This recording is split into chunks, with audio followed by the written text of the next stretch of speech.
कोयला, कोयला आधारित विभिन्न थर्मल परियोजनाएं, उन थर्मल परियोजनाओं से उत्पादित होने वाली बिजली और अंततः उपभोक्ता, इन सब का एक दूसरे से जुड़ाव है।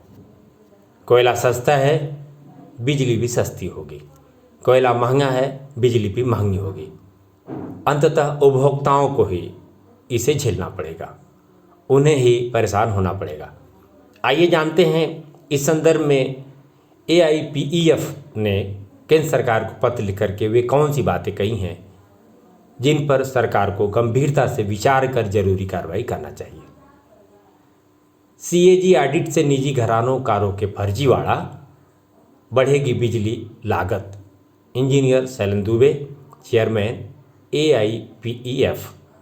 कोयला संकट के दौर में केंद्र सरकार द्वारा 15% आयातित कोयला प्रयोग करने की अनुमति से कम ₹1.15 प्रति यूनिट लागत बढ़ जाएगी।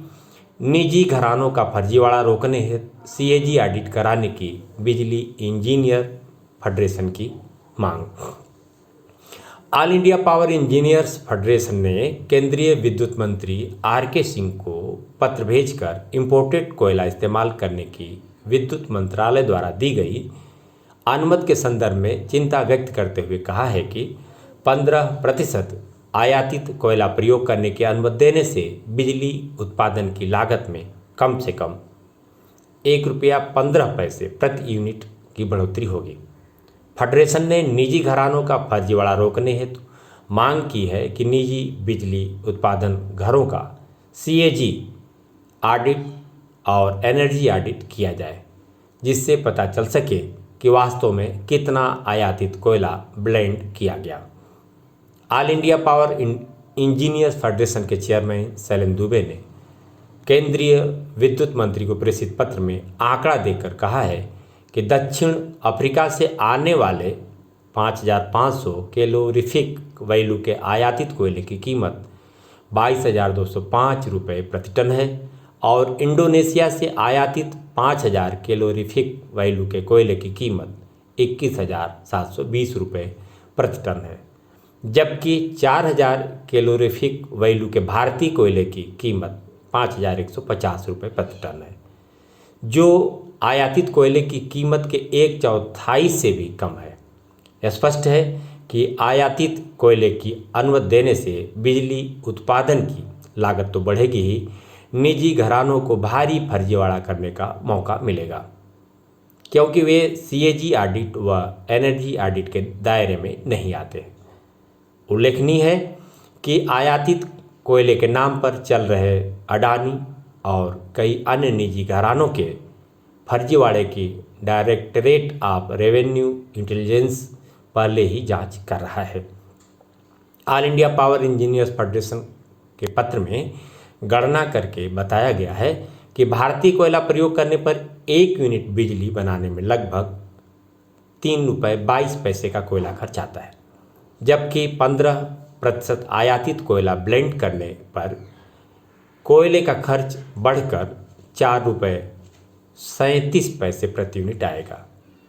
इस प्रकार प्रति यूनिट बिजली उत्पादन में कोयले की कीमत में ही कम से कम ₹1.15 की बढ़ोतरी हो जाएगी।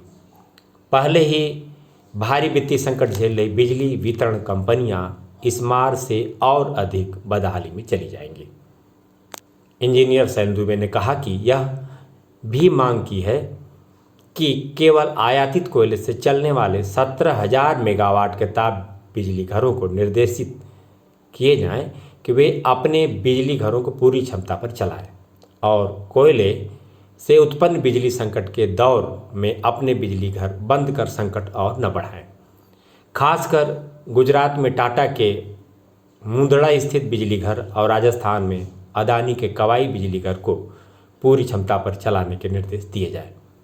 उल्लेखनीय है कि संकट के दौर में एक ओर इन्होंने अपने बिजली घरों को बंद कर दिया या उत्पादन घटा दिया और दूसरी ओर एनर्जी एक्सचेंज में अन्य स्रोतों व उत्पादन घरों से उत्पादित बिजली इन्हीं घरानों ने ₹20 प्रति यूनिट तक बेचकर लूट की। All India power engineers federation ने यह भी मांग की है कि कोल इंडिया को निर्देश दिए जाएं कि बिजली घरों को पूर्वानुमानित मांग के अनुसार समय से कोयला मिल सके और भविष्य में 2021 जैसा संकट न उत्पन्न हो। हम अपनी तरफ से कुछ बातें आम उपभोक्ताओं से कहना चाहेंगे कि कुछ महत्वपूर्ण मसले हैं जिस पर विपक्ष प्राय चुप्पी साध लेता है। या तो उसे इसकी जानकारी नहीं है या तो वह इसे बेहतर तरीके से नहीं उठा पाता। आम जनता से जुड़े हुए मसलों को, बिजली जैसे सवालों पर वे केंद्र सरकार से वाजिब सवाल नहीं पूछ पाते। यहाँ यह स्वाभाविक बात है कि जब बिजली कम उत्पादित होगी तो लोगों को कम मिलेगी और समस्त विकास कार्य प्रभावित होंगे। कोयला आधारित बिजली का उत्पादन हमारे देश में सबसे अधिक होता है, जिसका उपयोग खेती किसानी, कल कारखानों, अन्य परिवहन इत्यादि के लिए बड़े पैमाने पर किया जाता है। इन स्थितियों में जब भी विदेशों से कोयला आयातित होगा अर्थात बिजली उत्पादन की लागत बढ़ेगी, ऐसी स्थिति में उसकी मार आम उपभोक्ताओं को भुगतना पड़ेगा। फिलहाल इतना ही। आम जनता को, बिजली उपभोक्ताओं को सहज और सतर्क रहने की ज़रूरत है कि अपनी वाजिब बातों को वे समय समय पर उचित मंच पर जरूर उठाते रहें। जय हिंद, जय भारत।